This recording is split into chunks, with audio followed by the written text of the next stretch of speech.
Good morning, ma'am. Today I am going to teach you regarding the types of communication. How many types of communications are there? It is very necessary for your RGPV Diploma Engineering syllabus. Okay, let's start. हम आज पढ़ने वाले हैं कि types of communication क्या होता है और वो हमारी लाइफ में किस तरह से एक्शन में लेता है, किस तरह से एक्टिविटी करता है, वर्बल और नॉन वर्बल। यानी कि टाइप्स ऑफ कम्युनिकेशन को टू पार्ट्स में डिवाइड किया गया है, verbal communication and non verbal communication. तो हम अगर पहले वर्बल कम्युनिकेशन पे आएंगे तो उसको भी टू पार्ट्स में डिवाइड किया गया है, यानी कि ओरल कम्युनिकेशन और रिटन कम्युनिकेशन। वर्बल, ओरल और रिटन, यानी कि वर्बल कम्युनिकेशन जैसे मैं अभी बोल रही हूँ आप लोगों को, तो वो ओरल बोल रही हूँ, ओरल कम्युनिकेशन हो रहा है। आप लोग सुन के उस चीज को लिख रहे हैं, वो रिटन कम्युनिकेशन हो रहा है, ठीक है ना। तो ओरल और रिटन जो है ना वो वर्बल है, आमने सामने जो चीज होती है उसको हम वर्बल कम्युनिकेशन कहते हैं। ये वर्बल कम्युनिकेशन हमेशा किसी भी न किसी ग्रुप में आप लोगों को पूरी लाइफ में काम आता है। जब भी हम कभी किसी इंटरव्यू में जाते हैं, वहां पे direct face to face communication होता है, डायरेक्टली हम किसी से कन्वर्सेशन करते हैं, तो वहां पे टॉकिंग करते हैं, तो वो सारी चीजें जो होती है ना वर्बल कहलाती है, ठीक है ना। तो वो वर्बल कम्युनिकेशन में हमारे टॉकिंग आ जाता है, जैसे मैं अभी बात कर रही हूँ, आप लोग सुन रहे हैं, ये वर्बल ही हो रहा है। स्पीच, हम कभी किसी की स्पीच को सुनते हैं या फिर वो स्पीच स्पीकर जो बोलता है उसको स्पीचेस, वो वर्बल कम्युनिकेशन होता है। मोबाइल के द्वारा हम बात करते हैं, वर्बल कम्युनिकेशन। वायरलेस के द्वारा जैसे गार्ड वगैरह एक दूसरे से कनेक्ट होते हैं, वो वर्बल कम्युनिकेशन होता है। ग्रुप डिस्कशन वर्बल कम्युनिकेशन है, और साथ में कन्वर्सेशन जैसे बातचीत कर रहे हैं, वो सारी चीजें ओरल ही होती हैं, यानी कि वो वर्बल होता है, वर्बल कम्युनिकेशन होता है। अब वर्बल का जो दूसरा पार्ट है वो है रिटन कम्युनिकेशन, यानी कि रिटन कम्युनिकेशन में बुक्स, जो चीजें हम पढ़ाई करते हैं, लाइब्रेरी से बुक इश्यू करवाते हैं, मार्केट से खरीदते हैं, तो वो बुक्स जो होता है वो रिटन कम्युनिकेशन है, क्योंकि वो बुक्स आपने नहीं लिखी है, किसी और की बुक को आप पढ़ रहे हैं। आपको जिस चीज को आप पढ़ रहे हैं वो चीज रिटन कम्युनिकेशन, दूसरे की लिखी हुई चीज को पढ़ना रिटन कम्युनिकेशन कहलाता है, ठीक है ना। अब न्यूज़पेपर, हम न्यूज़पेपर पढ़ते हैं, जो प्रिंट मीडिया से न्यूज़पेपर रोज आता है वो हम न्यूज़पेपर पढ़ते हैं, वो भी रिटन कम्युनिकेशन। किसी और ने न्यूज़ बनाई, लिखी, वो रिटन कम्युनिकेशन है। मैगजीन, जो किताब वगैरह मैगजीन आती है, वो सारी चीजें रिटन कम्युनिकेशन। नोटिसेस, जो नोटिस ब्लैक बोर्ड पे बाहर या कहीं पर और दूसरी जगह पे नोटिस लगती है, उसको नोटिस वो पढ़ते हैं, किसी और ने लिखी लेकिन आपने पढ़ी, वर्बली आपने उस चीज को समझा, दैट इज नोटिसेस, और वो रिटन कम्युनिकेशन हुआ। करस्पॉन्डेंस, करस्पॉन्डेंस यानी कि जब हम कहीं पर किसी और जगह पर एग्जाम ऑनलाइन देते हैं, जैसे 2 साल पहले कोरोना के समय में हमने वो सारी चीजें जो जैसे हमारे पास क्वेश्चन पेपर आ जाता था ऑनलाइन, हम ऑनलाइन उसको लिखकर पीडीएफ में सारी चीजें हम भेज देते थे, तो वो वाली चीज क्या होती है, करस्पॉन्डेंस। डिस्टेंस लर्निंग को भी करस्पॉन्डेंस कहते हैं। दूसरी जगह पर बैठकर बहुत सारे लोग अब्रॉड में या किसी और स्टेट में और कंट्री में जाकर जिस चीज को लिख कर भेजते रहते हैं पीडीएफ के द्वारा, वो करस्पॉन्डेंस कहलाता है। डन। तो ये वर्बल कम्युनिकेशन का ओरल एंड रिटन के एग्जाम्पल क्लियर हो गए। अब हम आते हैं नॉन वर्बल कम्युनिकेशन पे, यानी कि नॉन वर्बल कम्युनिकेशन को भी टू पार्ट्स में डिवाइड किया गया है। पहला पार्ट है विजुअल कम्युनिकेशन और दूसरा है फिजिकल कम्युनिकेशन।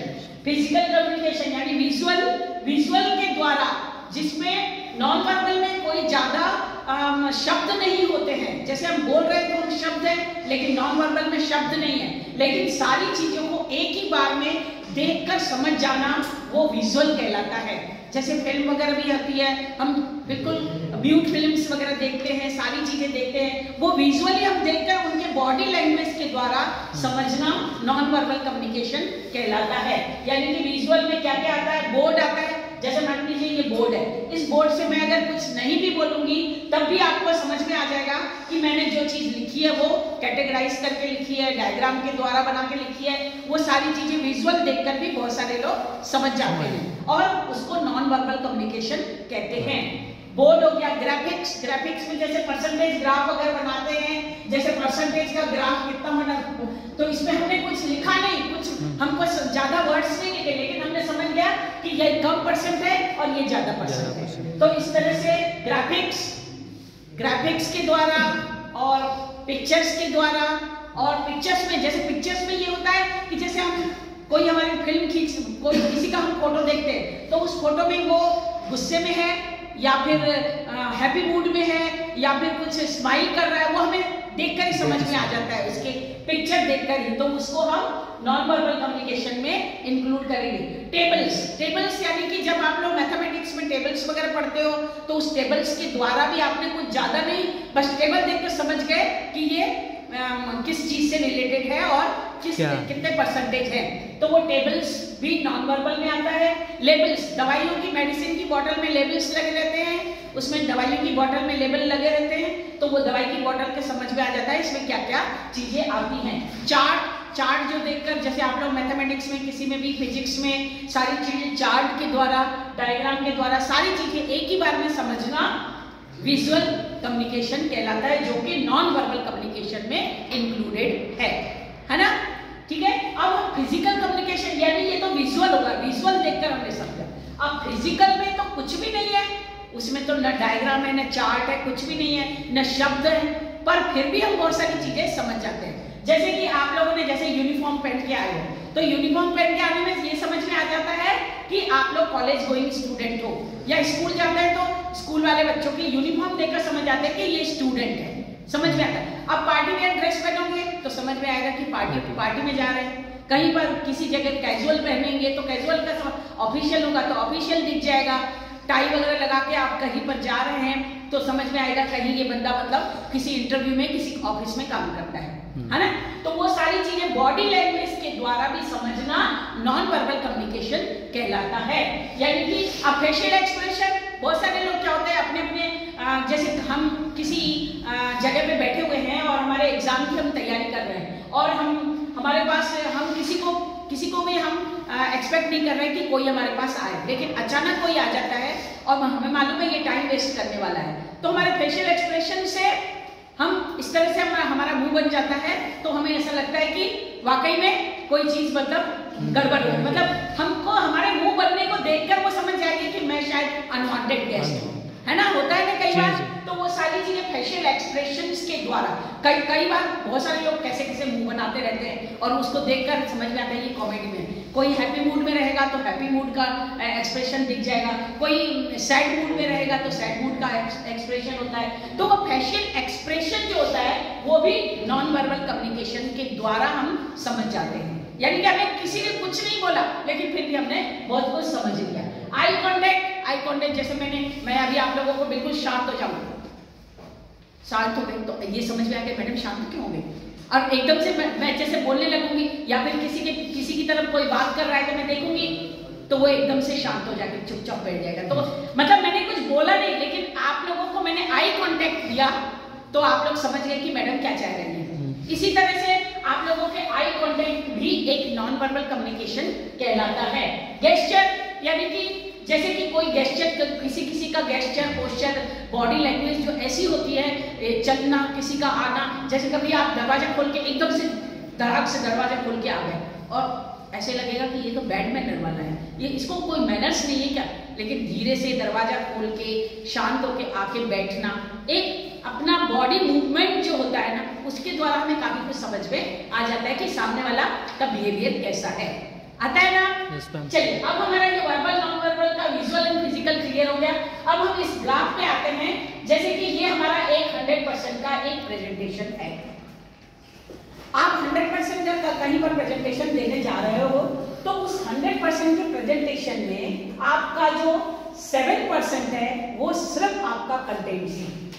यानी कि अगर मैं यहाँ पर प्रेजेंटेशन दे रही हूँ, आप लोगों को पढ़ा रही हूँ, तो मैं आप लोगों को जो मैं नोट्स वगैरह दूंगी वो कुछ भी नहीं है, ज्यादा कोई विशेष चीज नहीं है, वो सिर्फ 7% है, सिर्फ 7%। क्योंकि कंटेंट्स तो आप लोगों को हाथ में गूगल लेके चलते हो ना, आप लोग सारी चीजें हाथ में लेके चलते हो, आपको कहीं से भी मिल जाएगा, कंटेंट्स तो कहीं पे भी मिल जाएगा, लेकिन जो उस चीज को मैं एक्सप्लेन करूंगी और उस चीज को अपनी वॉइस के द्वारा, क्लैरिटी के द्वारा, वॉइस को ऊपर नीचे करते हुए जो मैं उस चीज को एक्सप्लेन करूंगी वो 38% है, ठीक है। लेकिन 38% 100% नहीं है, 7% भी 100% नहीं है, हमें फिर भी 55% तो चाहिए ना। तो अब 55% कौन सा है? फेशियल एक्सप्रेशंस है, बॉडी लैंग्वेज है, आई कांटेक्ट है। तो सबसे ज्यादा हमारा 55% हुआ। तो हमको सिर्फ 55 पे काम नहीं करना है, हमें 7% पे भी काम करना है और हमें 38% पे भी काम करना है। हमारे पास मान लीजिए हमने डिग्री हासिल कर ली, हम कहीं पर जा रहे हैं, हमने डिग्री हासिल कर ली, सारी चीजें हमने, अब हम इंटरव्यू के लिए जा रहे हैं। अब इंटरव्यू के लिए जैसे ही हम गए तो हमारे पास ये वाली चीज है सिर्फ 7% है। आपकी जो हार्ड स्किल्स हैं यानी सर्टिफिकेट्स, मार्कशीट, सारी चीजें वो आपकी 7% है। लेकिन आपके पास 38 भी होना चाहिए, 55% भी होना चाहिए। अगर ये वाली दोनों चीज आप कर लिया और ये नहीं है तब भी आपका 100% नहीं होगा। आपको 100% की तैयारी करनी है, यानी कि वॉइस जो बताने की स्टाइल, आप लोगों को एक्सप्लेन करने की, अपने आप को एक्सप्लोर करने की, अपने आप को मतलब आप रिप्रेजेंट करने की जो चाहिए आपको वो 38% है और वो आपके फेशियल एक्सप्रेशंस और आई कांटेक्ट आपके 55% है। तो ये आपको 100% का प्रेजेंटेशन हमेशा रेडी रखना है। अब इसमें भी आपने वर्बल एंड नॉन वर्बल को कैटेगराइज किया है, यानी कि वर्बल हमारा सिर्फ 25% काम करता है, वर्बल हमारा 25% काम करता है और बाकी सारी चीजें जो हैं ये वाली ये 75% काम करता है। So I think you understand all these things.